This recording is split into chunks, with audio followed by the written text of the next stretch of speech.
Jadi apabila kamu membunuh, maka bunuhlah dengan cara yang baik.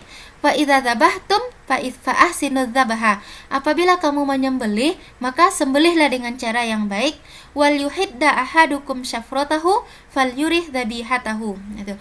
Jika salah satu caranya di sini bagaimana? Maka tajamkanlah pisaumu dan senangkanlah hati hewan sembelihan itu. Jadi di sini bagaimana salah satu cara untuk kategori dalam menyembelih itu. Yang pertama, gunakan senjata yang kita gunakan untuk menyembelih itu adalah senjata yang tajam, ya, bukan senjata yang mada. Apa bahasa kitanya itu selain tajam itu? Pokoknya intinya yang tidak tajam lah gitu ya. Maja, Tumpul. ya, Tumpul, Bu. tumpul, maja lah istilahnya. Karena kenapa? Karena itu akan menyakitinya. Jika itu bukan sesuatu yang tajam, ketika menyembelih itu dengan sering-sering digores itu akan menyakitinya. Tuh. Kemudian sembelihlah dengan cara menjauhi dari penglihatan binatang lain yang akan disembelih. Jadi gini, jangan dia disembelih di depan saudara-saudaranya yang juga akan disembelih. Nah itu.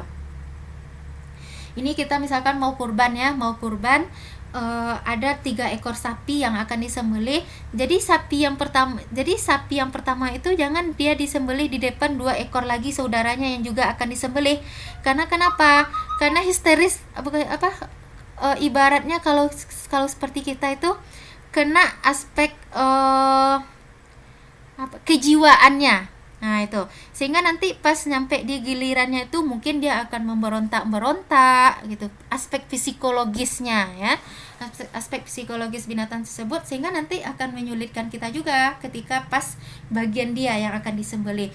Ini sebenarnya bukan berarti tidak boleh ya, ini diantara adab-adabnya, ini bukan berarti tidak boleh, ini diantara adab-adabnya saja. Maka jika bisa dihindari menyembelihnya di depan saudara-saudaranya yang juga akan disembelih, maka itu tentu lebih baik gitu. Kemudian jangan ditajamkan pisau itu di depan dia. Nah ini nanti sapi ini akan kita sembelih, kemudian pisau itu justru ditajamkan di depannya. Nah itu. Jadi belum lagi disembelih, justru aspek psikologisnya udah kena sehingga menyulitkan kita akan menyembelihnya. Jadi ibaratnya seperti itu. Kemudian menggiring binatang yang akan disembelih ke tempat penyembelihan dengan cara yang baik. Ini ibaratnya bagaimana supaya hati binatang sembelihan itu senang gitu. Jadi dia ketika dia dibawa ke tempat penyembelihan itu, justru jangan sampai menyakiti dia, justru nanti ditarik dengan sekuat hati atau justru dengan cara kekerasan lah, tapi giring dia dengan cara yang baik gitu. Kemudian membaringkan hewan yang akan disembelih seperti yang dikatakan oleh Imam An-Nawawi, sunnah hukumnya membaringkan hewan ketika akan disembelih dan tidak boleh disembelih dalam keadaan berdiri atau dalam keadaan berlutut, tetapi dalam keadaan berbaring karena lebih memudahkan hewan tersebut. Nah itu. Ulama sepakat dan juga amalan kaum muslimin bahwa hewan yang akan disembelih dibaringkan ke sisi kiri karena cara ini akan lebih mudah bagi orang yang menyembelih dan mengambil pisau dan menahan kepala hewan itu dengan tangan kiri. Ini adab-adab ketika menyembelih dan juga termasuk bentuk-bentuk menyenangkan hati hewan sembelihan. Kemudian tempat atau bagian tubuh yang disembelih itu adalah kerongkongan dan labah. Labah itu adalah lekuk yang ada di atas dada, dan unta juga disembelih di daerah ini sama ya. Kemudian menghadapkan hewan sembelihan ke arah kiblat. Nah, ini diantara adab-adab ketika menyembelih binatang. Kemudian meletakkan telapak kaki di atas sisi hewan, kemudian membaca basmalah, tidak boleh menggunakan taring atau gading atau kuku ketika menyembelih hewan, tapi gunakanlah sesuatu yang tajam. Nah, ini bentuk-bentuk adab-adab dalam menyembelih binatang. Kemudian kalau kita lihat ayat terkaitnya, wala ta'kulu mimma lam yuzkarismullahi alaihi wa innahu lafiskun wa innasyayatina layuhuna ila auliyaihim liyujadilukum. Jadi janganlah kamu memakan binatang-binatang yang tidak disebut nama Allah ketika menyembelihnya. Sesungguhnya perbuatan itu adalah termasuk suatu perbuatan fasik. Jadi memang di sini ayat terkaitnya surat apa nih yang Bu tampilkan tadi? Surat Al-An'am ayat 121, atau nanti boleh juga lihat surat Al-Hajj ayat 36. intinya di dalam ayat ini tidak boleh memakan hewan sembelihan yang tidak menyebut nama Allah. Nah itu karena ya syarat dari penyembelihan itu adalah harus menyebut nama Allah. Jadi kalau kita lihat kira-kira apa fungsi hadis terhadap surat Al-An'am ayat 121 ini. Bayannya bayan tafsir atau bayan takkid? Ada yang tahu bayan tafsir atau bayan takkid? Kira-kira mana yang lebih rinci? Kalau di dalam hadis tadi kan menyebut nama Allah itu ada di hadis-hadis sebelumnya. Kalau hadis yang terakhir ini tajamkan pisau, senangkan hatinya. Kalau di dalam ayat cuma disebutkan baca basmalah saja. Mana yang lebih rinci? Bayan tafsir. Ya bayan tafsir. Bayan tafsir. Ya bayan tafsir pasnya. Karena justru penjelasan itu lebih rinci di dalam hadis ya. Bayan tafsir. Kemudian untuk sembelihan non muslim, nah ini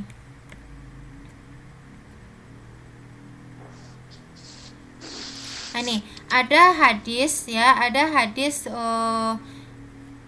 ini hadasana Ahmad bin Mikdam al-Ijli, hadasana Muhammad bin Abdurrahman at-Tufawi, hadasana Hisham bin Urwah an abihi an Aisyah radhiyallahu anha anna qauman qalu, satu kaum datang berkata, ya Rasulullah, inna qauman ya'tunana bil lahmi, wahai Rasulullah, ada satu kaum datang kepada kami dengan membawa daging. La nadri adzaka rusmallahi alaihi amla, kami tidak bisa memastikan apakah tadi dia membaca basmalah ketika dia menyembelih, dia membaca basmalah atau tidak. Kemudian apa kata Rasulullah? Faqala Rasul sallallahu alaihi wasallam, samullaha alaihi wa kuluhu, maka bacalah basmalah kemudian makanlah. Sebenarnya kita lihat dulu penjelasannya. Membaca basmalah bukanlah syarat dalam penyembelihan, namun pendapat yang tepat membaca basmalah itu adalah wajib secara mutlak. Nah itu. Namun hadis di atas menunjukkan hasil sembelihan orang muslim. Dalam hal ini mereka tidak tahu daging tersebut dibaca bismillah atau tidak. Ini kan ingat hadis yang di atas ini adalah hadis sembelihan dari orang muslim. Yang mana di sini kita tidak bisa memastikan tadi dia membaca basmalahnya atau tidak, maka ketika memakannya kita harus membaca basmalah.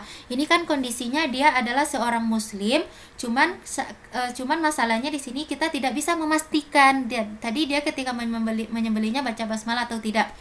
Lalu bagaimana itu sembelihan non muslim? Kalau sembelihan non muslim memang tidak boleh kita makan sama sekali. Makanya ahlul kitab yang disebutkan di dalam ayat itu tidak, dalam arti sini ahlul kitab dahulu itu mungkin tidak bisalah kita samakan dengan ahlul kitab yang ada dengan sekarang gitu ya. Sulit untuk kita menyamakannya, walaupun nanti beberapa pendapat ada yang menyamakannya. Cuman di sini ibu lebih memilih bahwa memang ahlul kitab pada masa dahulu itu tidak sama lagi dengan ahlul kitab yang sekarang, sehingga untuk saat sekarang pun ada pun non muslim yang menyembelih kemudian dia memberikan sembelihannya kepada kita. Kalau ibu di sini membeli untuk lebih berhati-hati tidak memakan hasil sembelihannya. Nah itu ini kan kategorinya yang disebutkan di dalam hadis ini adalah itu masih sembelihan dari orang muslim. Atau hendaklah seorang muslim berhusnuzon terhadap seorang sesama muslim, yaitu harus berprasangka baik. Ini masih penjelasan hadis di atas ya. Kemudian yang boleh menyembelih hewan sehingga halal dimakan adalah seorang muslim atau ahlul kitab. Selama menyembelih adalah orang yang boleh menyembelih, apakah baca basmalah atau tidak, karena hukum asal sembelih itu adalah sama. Makanya kan di dalam Al-Qur'an itu kan ada disebutkan makanan ahlul kitab itu halal bagi kita, makanan kita halal bagi mereka, sembelihan mereka halal bagi kita, sembelihan kita halal bagi mereka.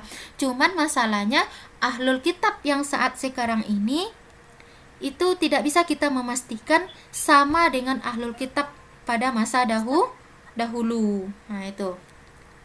Makanya di sini ibu untuk lebih hati-hati ibu menghindari, memang tidak memakan sama sekali hasil sembelihan ahlul kitab yang ada untuk saat sekarang ini. Karena kan ahlul kitab itu kan sebenarnya maknanya adalah Yahudi dan Nasrani. Nasrani itu kan Kristen.